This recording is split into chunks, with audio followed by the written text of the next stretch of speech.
Hey guys, Whitney here. Welcome to today's presentation, Passive Investing Made Simple Bootcamp. We are going to talk about opportunity cost. What is that silent killer in your portfolio? All right, I'm going to give it just a minute for people to file into the Zoom room. All right, excellent. We got people joining live now. Excellent. So if you haven't joined one of these boot camps already, this boot camp is designed for us to get hands-on, dive deep into a particular topic so you can understand, it's more skill building than the master classes. So, we're going to, dive into some math today. We are going to understand the impacts of opportunity costs in our portfolio, and then I'll open up the floor to Q&A. I've got to set aside for about an hour today, but we should be able to get through the content pretty quickly in about 30 minutes and then leave some additional time for Q&A. And we'll let you know we are having some intense weather this afternoon. So hopefully the Zoom gods are in our favor and we stay connected. So let me share this with you.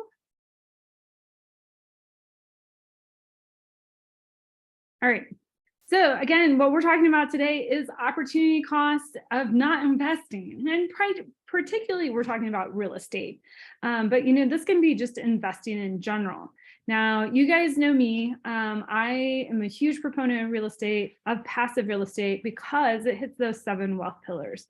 Our ability to preserve capital, create cash flow, create equity, in multiple ways, create equity. It can help us tap into tax benefits.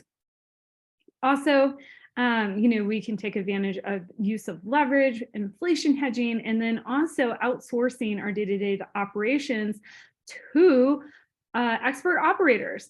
So we'll touch on some of those pillars in more depth, but really, that's why I love real estate. That's why a lot of our examples today are going to be centered around real estate. But really what we're trying to figure out is that math. Now, if you haven't joined in one of these boot camps already, essentially what we're trying to do is help you, because maybe you have tried to invest passively already, but just couldn't get comfortable with the investment, or you invested in a passive deal. You're like, oh man, I made a mistake. Help me figure out where I make my mistake, because I don't want to do that again. Or maybe you're just overwhelmed by everything in general, all the questions you should be asking, and you just never gotten started. If that's you, you're in the right place. Now, why would you want to listen to me? I've been investing in real estate since 2002. I got involved in real estate as a live-in flipper house hacker completely by accident. I bought a house with a significant other, and about a month later, the relationship fell apart, and I had a house. Stuffed it full of roommates, did the rehab myself, paid some of my roommates actually in pizza and beer and sushi, then, to help me complete the house. And 11 months later, I sold the property and made more in that part-time gig than I did at my day job that had me traveling 60, 70, 80 hours a week. Now, I was totally bitten by the real estate bug. It took me several years to figure out how to create cash flow. All right. I didn't know about the 7 wealth pillars. I didn't know exactly how to invest in real estate. I was just I was kind of like feeling my way through. I was trying to do everything on my own. I wasn't partnering with anybody. And then, eventually my husband and I started doing some live and flips and house hacks together. We transitioned to buy and hold real estate, and then we level up into multifamily institutional grade real estate, and both actively and passively. And what I do here at passiveinvesting.com. We've got a huge portfolio that we help our investors tap into. But essentially what we have been able to do for ourselves is create 100% choice and freedom on how we spend our time. And we can help you do that here at passiveinvesting.com. We have over 1.4 billion assets under management and have made $51 million in investor distributions. That's a crazy number. And so we're helping you as the investor create this financial freedom, time freedom, freedom of choice, freedom of location independence, and freedom to create impact in the world if that's what you want. All right. Now, this is my invitation to action. Maybe you're watching a recording on your favorite YouTube or podcast player of choice. at a later date, you're not joining us live, you should be here live because we do a ton of in-depth skill building, as well as there's you probably, if you don't join live, you probably miss on half of the presentation because we do a huge Ask Me Anything. That's to reward those people who do join live. But you can find out more on how to join live to these boot camps and master classes at passiveinvestingwithwhitney.com. You can also get access to my calendar if you want to hop on a call, and access to our deals. And we actually have a deal open right now, our Car Wash 6 Fund. All right, okay, we got quorum here in the room. Again, today's is more skill building, so this is interactive. I want you to find your Q&A box. Okay, I'm not going to be looking at the chat, guys. If you're here on Zoom, look at your Q&A box. If you have a question during today's presentation, jump in the Q&A box, ask it there, and I will do my best to thread those questions into today's presentation. If not, I'll hang out and we'll get those all cleaned up at the end of today's presentation. But really, what we're trying to decide or decipher here is, what is opportunity cost and why is it actually a silent killer in your portfolio? Now, guys, we are talking today, let me get the date right, Wednesday, May 24th, okay? They're on 2023, okay? If you guys have been paying attention to the news, there's a lot of nervousness in the markets right now. With the potential default in the United States. Now, this is nothing political. I don't know what's going to happen.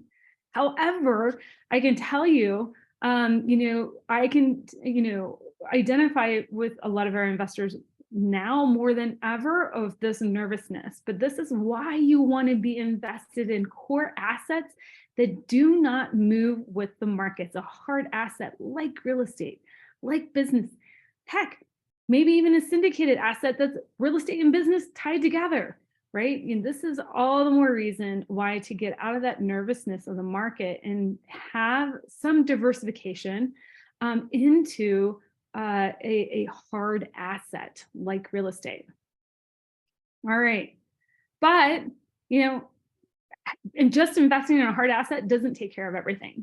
So let's define what opportunity cost is. So just classic definition is, it's essentially what happens if you choose one activity. What are you giving up if you choose one activity over another? Okay. What are you doing now that you could be doing? All right. What's the difference? What is the opportunity you're giving away? Now, opportunity costs, ideally, we want to optimize for opportunity costs. We want to eliminate it out of our portfolio. Now, I'm going to show you the math. All right, and I'm going to give you some tactics to work through the emotion. I am not saying that you should, at the end of today's presentation, look at all the cash you have sitting in the bank and get it invested by the end of the day. That's not what I'm saying at all. I just want you to be armed with the math so you can fully understand what is happening in your portfolio and how sometimes not optimizing your portfolio or even remaining in inaction is to your detriment rather than actually helping you protect your position, right? So how do we calculate opportunity costs? Fortunately, this is a simple thing to calculate in our portfolio. It doesn't require us to understand calculus like internal rate of return or trying to decipher sensitivity analysis. There's no complication here. It's pretty simple math. So opportunity cost is the return of the next best alternative that you did not choose minus the return of the option that you have chosen. So just for ease of numbers, let's pretend that you're looking at an investment that can yield a 10% return. Okay. That is the investment you are not in. Okay, you're looking at it, but you're currently in an investment at 2%. Okay, maybe you've got, you're sitting all in cash in your bank. Now, most savings accounts are paying a hair above 2% these days, but maybe got your cash sitting in the bank. Now, your opportunity cost, if we go by this classic definition, is 10% minus 2%, which yields 8%. So essentially, you're losing 8% return on your money. Okay, now how do we figure this out in dollars? Say you have $100,000 sitting in the bank. What is your actual loss? It's 8% times $100,000. So that year one loss is $8,000. Now, this is where most people stop. They say, okay, $8,000, for me to have the warm and fuzzies of all that cash sitting in the bank, I'm good. All right. This is much like the conversation that we've been having for the past year and a half with inflation, year and a half with inflation. All right. But I challenge you, it is not $8,000 you lost. You lost $8,000 and you lost the ability to compound that additional $8,000 over time. Okay.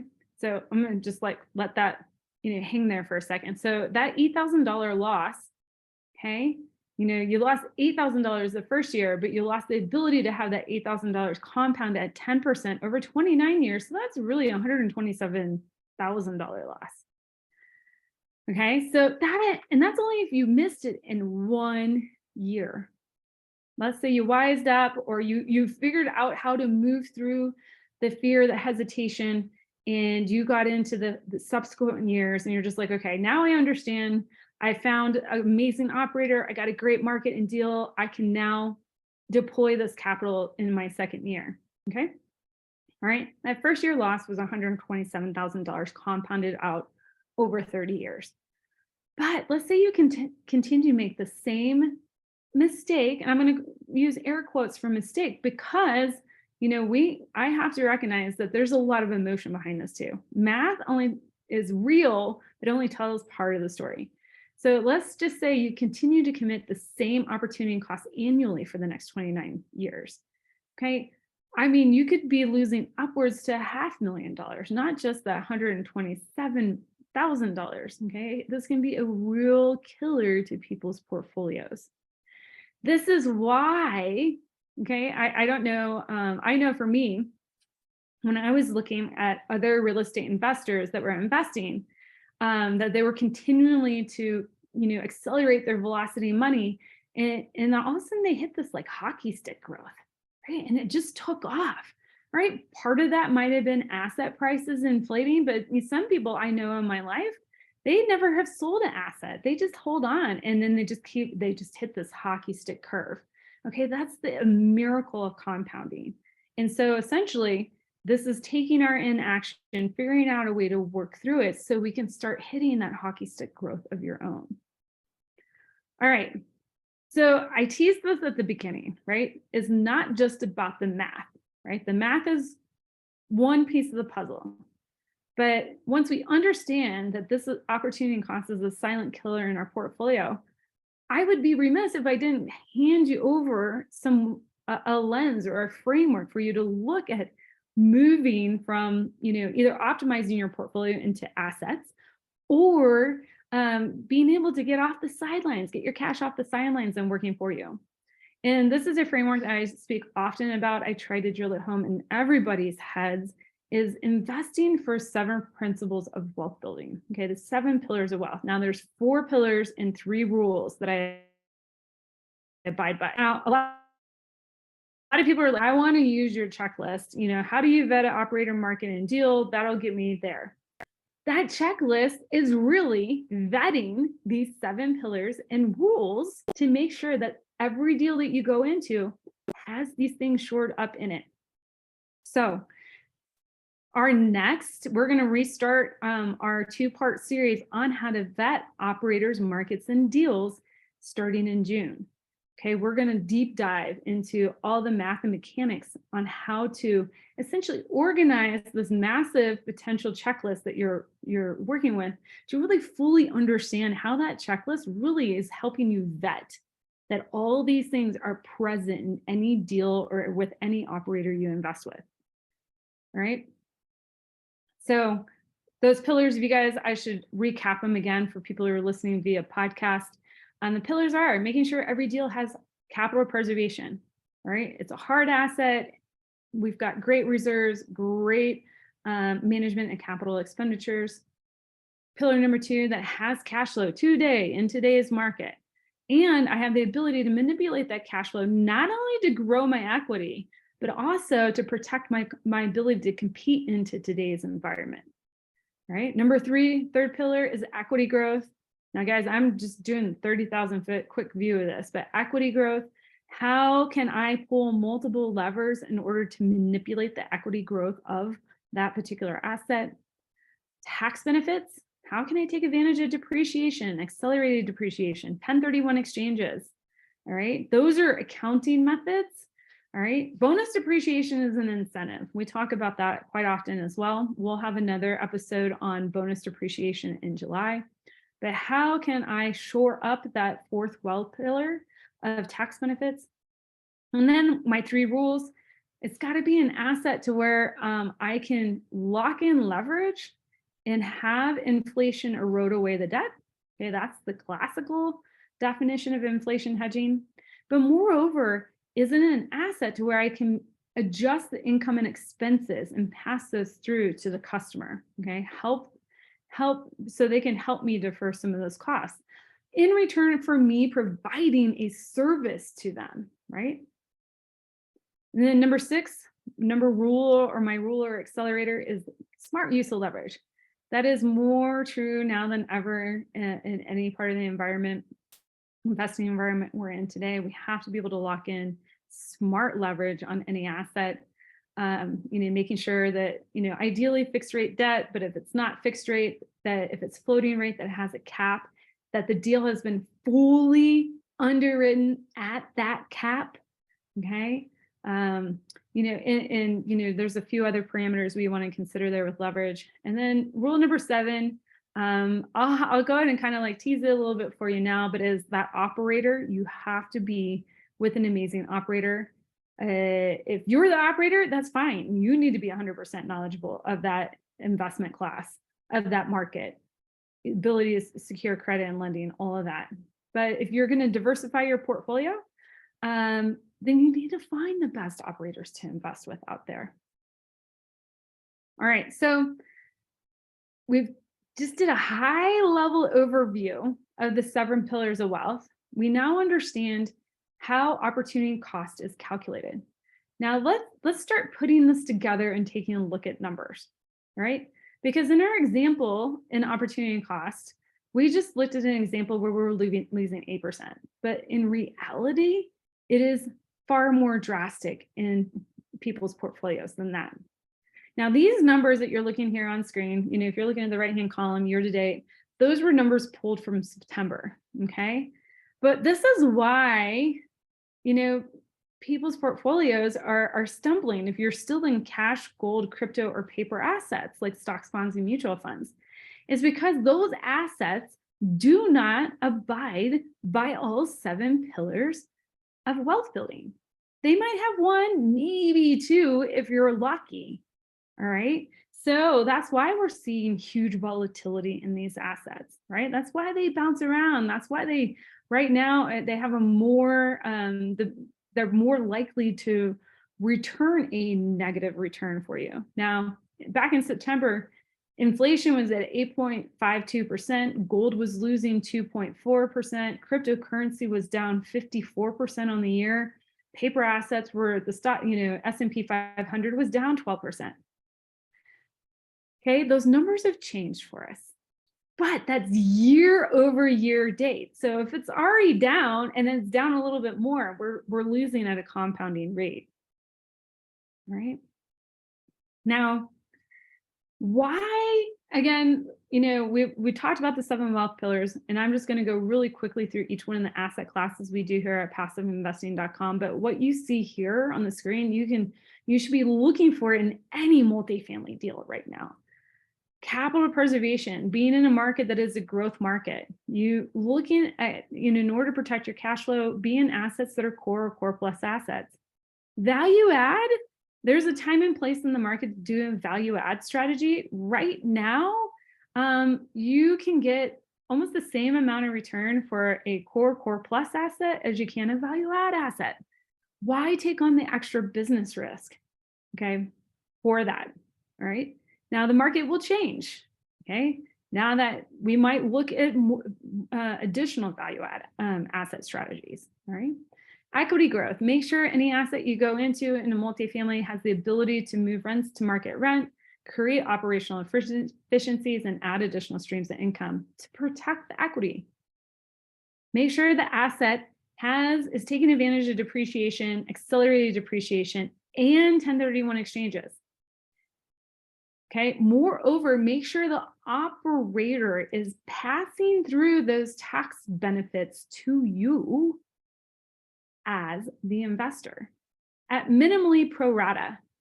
Okay. The operator can pass through those tax benefits however they want. I've seen operators only split tax benefits 50-50. Ouch. That hurts. Okay. You minimally want to see them passing through pro rata. All right. Inflation hedging, we have the annual increasing of rents, but we want to make sure that we're not the top dog in the market, right? If we are heading into recession, we want to make sure that those rents can be competitive in the environment and that we're not losing out on the ability to move rents higher in order to stay competitive. And again, you want to make sure we're smart use of leverage. Similar story with self-storage. Okay, we want to invest in assets that preserve capital in great growth markets, core plus assets in these growth markets. Self-storage, I do like taking on a little bit of value add strategy, especially if there's the ability to do some sort of expansion on the property and add additional units. That's going to bump up your cash flow. And if you bump up your cash flow and your net operating income, now we bumped up the value of the asset. Okay, equity growth, we're still in a very unique part of the cycle of self-storage where we're still seeing a lot of market consolidation. So this is still a very viable option for people to invest into because we can move investments, the rents to market rents, create operational efficiencies, and add additional streams of income. Like multifamily self-storage, again, it checks off that pillar protecting the tax benefits because we can still tap into depreciation, accelerated depreciation, bonus depreciation, and we can still 1031 exchange. And then we got our inflation hedging. We can actually adjust the rents on a multifamily building, or excuse me, on a self-storage building monthly rather than annually. Okay, and then we got good use of debt. And then one of my favorite assets right now, which is express tunnel car washes. We actually have a deal open right now. If you guys are interested, you can ping me. But again, this is where business collides with real estate, especially if you're doing it right. And I'm not talking about franchise opportunities. I'm talking about direct ownership of the land, of the brand. Okay. We can invest in growth markets.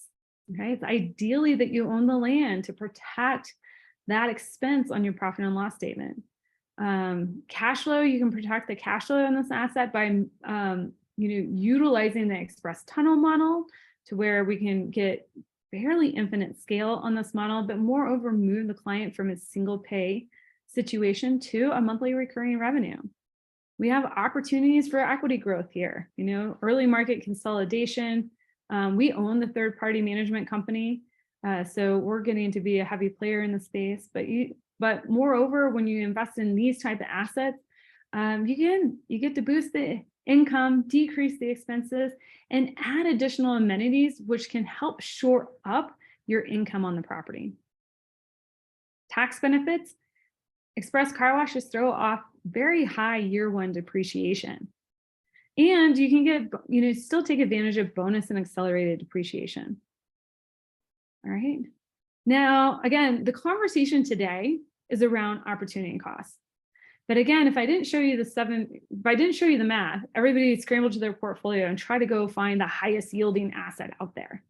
That's not what we're trying to do. We want to make sure that when we're looking at any necessary optimization in our portfolio, maybe you're sitting in a couple of notes and you want to move into those notes and liquidate those notes and move into an equity deal.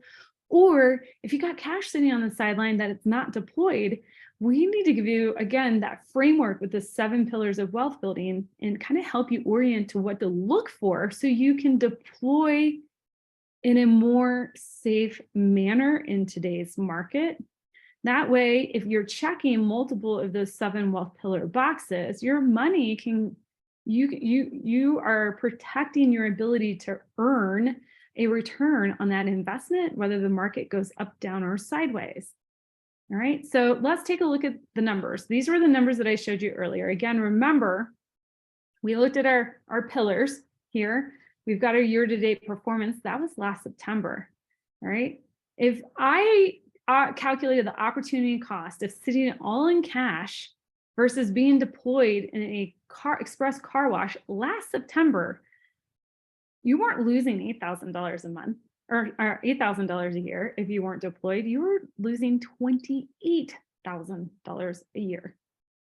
Yes, $28,000 a year, right? Because you had that, you were sitting all in cash, you're losing 8.5% as opposed to, remember, earning 25, or excuse me, 20 to 23% return on your monies annualized.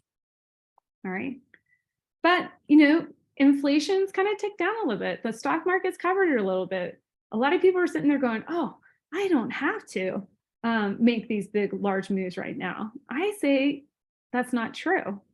Because if we take today's numbers, our last inflation numbers is that cash was still, inflating at almost 5%. Gold was just breaking even, with current numbers. Cryptocurrency was still off its high by 33%. Stock market was still underperforming, till last year's numbers where it was already losing. It was underperforming again year to date by 3.7%.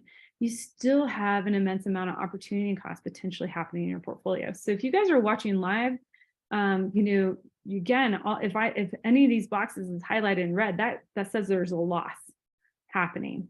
All right. So now there's a unique line item here. I haven't really touched on it, and that's secured notes. I like notes secured by real estate. And the reason is, I'll go back here, is because secured notes secured by real estate, you get capital preservation, you get cash flow, you are giving up equity, tax benefits, inflation hedging, and leverage. But you got two pretty shored up wealth pillars in comparison to anything else you could be going into. All right, so what's the takeaway from today's presentation? I'm just checking our time. When you don't invest or invest in assets that don't adhere to multiple wealth principles, you probably are finding yourself either losing wealth or taking an outside risk to achieve a return. And again, you guys, I am a little bit biased, but while real estate has made more people millionaires and billionaires over millennia, okay, then some of the, the stock market that's only been around a couple hundred years. Okay, so real estate allows you to take some asymmetric risk because your investing is built on multiple pillars, multiple ways for you to hedge your risk and make a return. All right, guys, I said there was a seventh principle in here. I'd already teased it, but you have to, especially if you're going to invest passively, okay? All of this here, everything we just went over about opportunity costs, wealth pillars, all of that, you can be an active investor. You can go find your own real estate deal. You can use all of that information to optimize your portfolio. But if you choose to do this passively, there's a seventh wealth pillar in here that you must adhere to. Actually, it doesn't matter if you do it actively or passively. If you're investing actively in your own assets, guess who has to be the expert? You. Okay, you can't rely, you can be informed by other people, but you have to be the expert. You have to be knowledgeable of the strategy. You have to build your expertise, your track record. You have to be able to get credit and lending. If you're going to pull capital, or you have to be able to have capital to do all this. And you're going to need a network to support you to make some investing decisions. Otherwise, you need to find a team that has the knowledge and strategy, okay? Like we've done, this is actually a little out of date. Sorry, guys. But we've done over 3,300 multifamily units, 6,600 self-storage units. And we are about to close on our 30th car wash. You have to have, that operator has to have the expertise and track record. They have to have the ability to secure credit and lending. Okay, they have to be able to pull reliably investor capital and have a network and team there to support them and their investors. Guys, if you're here live, I'm about to open up the floor to Q&A. If you're not here live, or if you need a drop, be sure to check out passiveinvestingwithwhitney.com. If we haven't done so already, let's hop on a call and discuss your goals and see if there's something we can do to help you.